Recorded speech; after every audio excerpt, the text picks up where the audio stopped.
کیسے رہی وطن میں یہ دکھیا سے پوچھئے، غم کربلا نہ جانے کا صغرا سے۔ اعوذ باللہ من الشیطان الرجیم، بسم اللہ الرحمن الرحیم۔ السلام علیکم ناظرین، میں قائم ٹی وی سے بطول زہرا پروگرام امتحان وفا اور کربلا سیزن 2 لے کر حاضر ہوں۔ آئیے چلتے ہیں اپنی مہمان بیگم نرجس سردار نقوی صاحبہ کے پاس۔ السلام علیکم، کیسی ہیں آپ؟ اللہ کا بڑا کرم۔ ہم گزشتہ گفتگو یہ کر رہے تھے کہ آپ مولا عباس اور ان کے باقی 3 بھائیوں کے بارے میں بتا رہی تھی، تو وہیں سے ہی کنٹینیوٹی سٹارٹ لیتے ہیں، تو آپ ہمیں بتائیے۔ میں کہہ رہی تھی کہ 9 محرم کی شام کو جب حملہ ہوا اور جب امان نامہ آیا تو یہ تینوں بھائی بھی حضرت عباس کے ساتھ برابر شریک تھے، اور وہ جو حضرت ام البنین کا بالکل مودت کو سمجھ کے اور اپنے شیر کے ساتھ ان کے رگ رگ میں یہ پہنچا دینا، یہ ہمیں کربلا کے میدان میں نظر آیا۔ صحیح، کہ انہوں نے اس مودت کو کیسے ان تک پہنچایا۔ اچھا، اب حضرت عباس کے بارے میں بہت ہمارے یہاں ایک بہت جوش جذبہ، بہت ان سے محبت جی، ہماری پورے قوم جو ہے وہ ان کی عاشق ہے۔ بالکل۔ اچھا، اور کیوں ہے اتنی عاشق؟ یعنی سبھی لوگوں نے اپنی جانیں نثار کی۔ اصل میں حضرت عباس نے معرفت امام کو درک کر لیا، ایسا درک کر لیا۔ اب بہت سے ذاکر یہ پڑھ دیتے ہیں کہ یوں ہوشیارے تھے اور یوں غصہ تھا ان میں، اور ایسے جلال میں آ جاتے تھے۔ اور ایک بار میں ایک ذاکرہ کی مجلس سنی تو انہوں نے کہا کہ ان کا تو کوئی علاج ہی نہیں تھا ان کے غصے کا سوا حضرت زینب کی بہوں، کہ جب وہ آگے کلمہ پڑھ ڈالتی تھیں تو اس سے ان کی شخصیت جو ہے اس کا وہ خوبصورت جو ایک کہنا چاہیے کہ ایک نقشہ ہے وہ ذہن میں نہیں آتا، جو نقشہ حقیقتاً ان کا ہے۔ کیسے ممکن ہے کہ کوئی آدمی جو اتنا طاقتور ہے وہ غصیارہ بھی ہو؟ جب کوئی آدمی بیمار ہو جاتا ہے تو چڑچڑا ہو جاتا ہے، جو صحت مند توانا تندرست ہے وہ کیسے اتنا چڑچڑا ہوتا ہے؟ پھر بعض دفعہ ایسا ہوتا بھی ہے، اگر تربیت میں کوئی کمی ہو تو ایسا بھی ہو جاتا ہے، لیکن یہاں تو تربیت اتنی مکمل ہے۔ حضرت علی علیہ السلام نے خود تلوار کے ہاتھ چلانا سکھایا غازی عباس کو، آپ نے خود ان کو گفتگو کرنا سکھایا۔ اسی لیے جب کوئی گفتگو کرنے کی ضرورت پیش آتی ہے تو امام حضرت عباس کو بھیجتے ہیں۔ ابھی میں پہلے تمہیں یہ بتاؤں کہ جب کربلا میں آ گئے اور 4 محرم سے پانی بند ہو گیا، حر جب تک رہے تو شاید اپنی طرف سے سختی نہ کرتے ہوں پانی لے جانے میں، لیکن جب 3 محرم سے فوجیں آنا شروع ہوئی تو بس پھر پانی کے اوپر ایک پہرا لگ گیا اور بندش ہو گئی۔ 7 محرم کو خیموں میں پانی ختم ہو گیا۔ ایسا نہیں ہوا کہ 7 محرم تک وہاں سے پانی لایا جا رہا تھا کہ انہوں نے بند کر دیا، نہیں، 7 محرم کو خیموں میں پانی ختم ہو گیا۔ اب امام عالی مقام نے حضرت عباس سے ارشاد فرمایا کہ عباس پانی کی کچھ سبیل کرو۔ یہ جو ہم آج تک سبیلیں لگاتے ہیں یہ اسی لفظ کی یادگار میں لگاتے ہیں۔ اچھا، صحیح، کہ عباس پانی کی کچھ سبیل کرو، کیونکہ بچے بہت پیاسے ہو گئے۔ آپ 20 سوار اور 30 پیادے، انگلش میڈیم کے بچوں کو بتاؤں، پیادے کا مطلب پیدل، جنگ میں تو زیادہ تر گھوڑے استعمال ہوتے ہیں، کوئی 20 سوار اور 30 پیادے، پیادوں کے ہاتھوں میں مشقیں تھیں، اور یہ جو سوار تھے آئے چلے، حضرت ابن مظاہر پیادوں میں آگے تھے، تو عمر بن باہلی پہرے پہ تھا۔ اس نے کہا کہ کیوں آئے ہو؟ حضرت ابن مظاہر نے کہا پانی لینے کے لیے۔ تو کہنے لگا شوق سے پانی لے جاؤ، تو ہمارے قبیلے کے ہو، تمہیں کون روک رہا ہے پانی پینے سے؟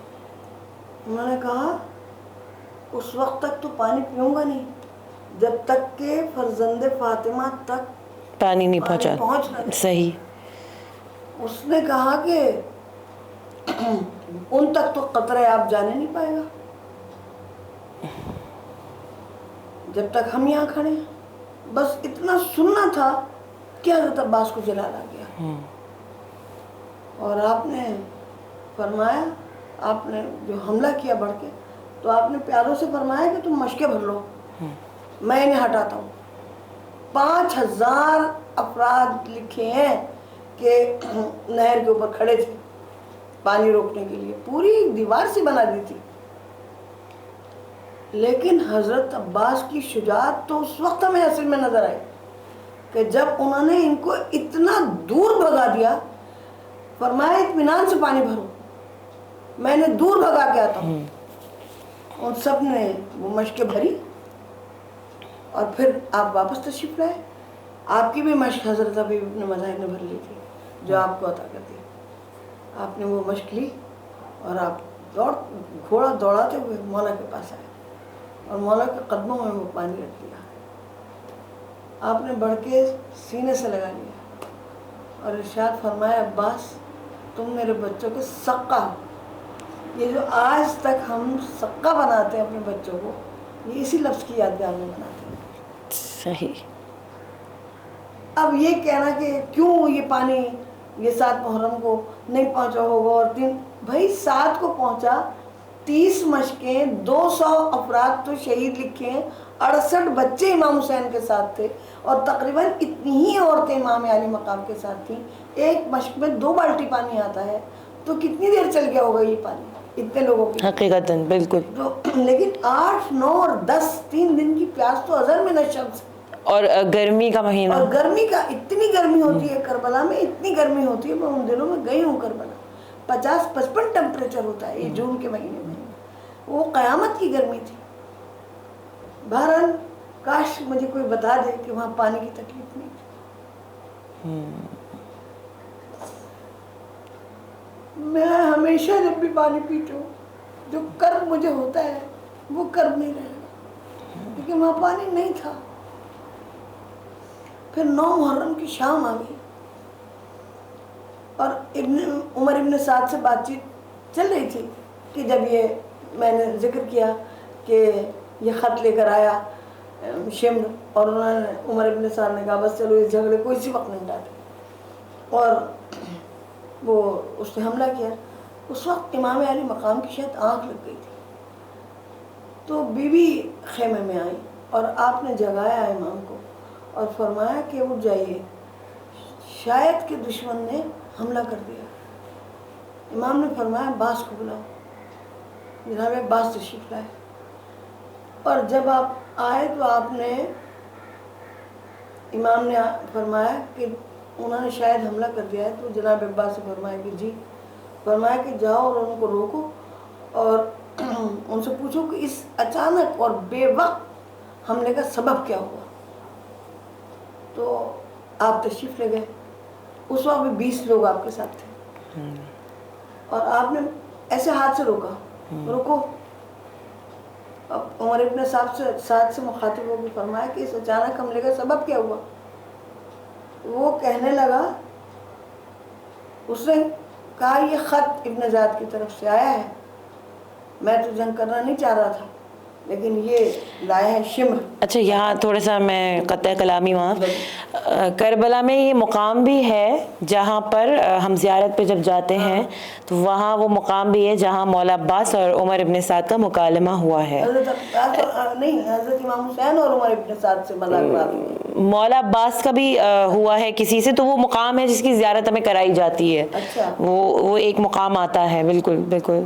اب حضرت عباس کیسے روکنے سے رک کیسے گئے لوگ؟ نسبت بڑھ رہی ہے نا، کون ماں سائیکالوجی ہوتی ہے کہ وہ تو بڑھتے چلے جاتے ہیں، لیکن اصل میں 7 محرم کو حضرت عباس کی شجاعت دیکھ چکے تھے۔ اچھا بالکل ڈر گئے دیکھ کے رک گئے۔ آپ نے فرمایا عمر ابن سعد سے کہ اس وقت اچانک حملہ کیوں کیا؟ اس نے وہ خط دیا، آپ نے فرمایا رک جاؤ، میں اپنے آقا سے پوچھ لوں تو آ کے جواب دیتا ہوں، ابھی نہیں آگے بڑھنا۔ آپ خیمے میں گئے اور آپ نے وہ خط لے جا کے امام کے سامنے رکھ دیا۔ امام نے فرمایا انا للہ و انا الیہ راجعون۔ اس وقت کے بارے میں لکھا ہے کہ حضرت زینب بے قرار ہو گئے، پوچھا کہ کیا آپ مرنے کے لیے بالکل تیار ہو گئے؟ تو آپ نے فرمایا کہ بے شک دنیا میں ہر وقت ایک کا آنا اور ایک کا جانا لگا رہتا ہے، اور حضرت عباس سے مخاطب ہو کے ارشاد فرمایا, آپ نے فرمایا کہ جاؤ ان سے کہو کہ اگر انہوں نے جنگ کی ٹھان لی ہے تو یہ ایک شب ہمیں مہلت کی دے دیں کہ یہ رات میں توبہ استغفار, تلاوت کلام پاک اور نماز میں بسر کرنا چاہتا ہوں.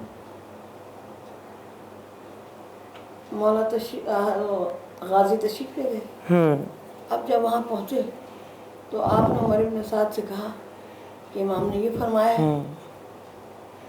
اب عمر سعد کی چونکہ پوزیشن کمزور ہو گئی ہے ابن زیاد کی نظر میں, اس لیے اس نے لوگوں سے مخاطب ہو کے کہا ہاں بھائی بتاؤ کیا انہیں مہلت دینی چاہیے.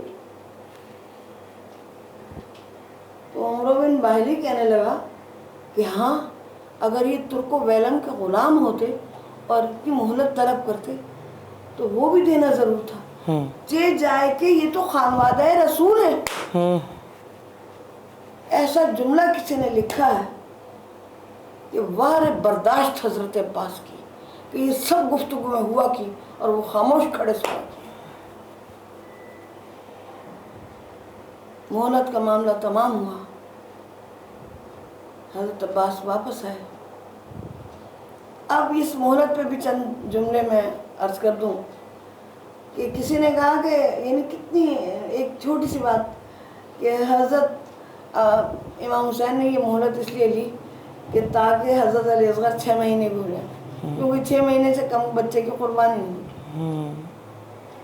ارے یہ کتنی معمولی بات تھی. حضرت امام حسین علیہ السلام کا ایک بچہ اس وقت شہید ہوا جب اس کی ولادت ہوئی, جب امام عصر کے وقت جا رہے تھے جنگ کے لیے, اس وقت امام حسین علیہ السلام کا ایک بیٹا پیدا ہوا جن کو عبداللہ کے نام سے یاد کیا جاتا ہے. اور اس وقت جب آپ اذان اور اقامت کان میں کہہ رہے تھے تو سنسناتا ہوا ایک تیر خیمے کی چادر کو پھاڑتا ہوا اس بچے کے گلے میں. اللہ اکبر. اللہ یہ مسئلہ ہی نہیں تھا کہ ایک دن میں قربانی بڑھ جائے گی یا نہیں. معاملہ اصل میں کیا تھا, یہ تو جب ہور آئے تو ہمیں ہماری سمجھ میں آیا کہ وہ ہو مارتا ہوا جنگل اندھیری اور قیامت کی رات میں اصل میں لوگوں سے کیا سوال کر رہا تھا. اس میں بچوں کا التش کہنا جو تھا وہ کیا کہہ رہا تھا. اس قیامت کی رات میں ہور کا ضمیر ہور سے یہ سوال کر رہا تھا, اور نہ صرف ہور کا بلکہ بہت سو کا ضمیر یہ سوال کر رہا تھا کہ کیا ہم فرزند رسول کو قتل کر دیں. امام حسین نے مہلت دی نہیں ہے, مہلت دی ہے تاکہ لوگ ہوش میں آ جاؤ. نہ صرف ان کو دی ہے بلکہ اپنے ساتھ والوں کو بھی, کیونکہ جان دینا سب کے لیے بہت مشکل ہے. ان کو بھی یہ مہلت دی. امام نے گویا سب کو آزاد کر دیا کہ خود غور کرو کہ کیا ہمیں اپنی جان, اپنی قیمتی جان امام حسین پر سے نثار کر دیں. اچھا بیچ میں ایک اور بات آ گئی کہ یہ امام حسین پر سے جان نثار کرنا بھی یہ بھی بہت ایک معمولی بات ہے. یہ تو کچھ ایسا معاملہ تھا دیکھو کہ امام حسین اپنی ہری بھری کھیتی کو یوں قربان کر رہے تھے. کوئی نہ کوئی معاملہ تھا نا. کیوں, کیا امام سب کو اپنے اوپر سے قربان کر رہے تھے؟ نہیں, وہ تو کوئی ایسی چیز تھی جو امام حسین سے بھی افضل تھی.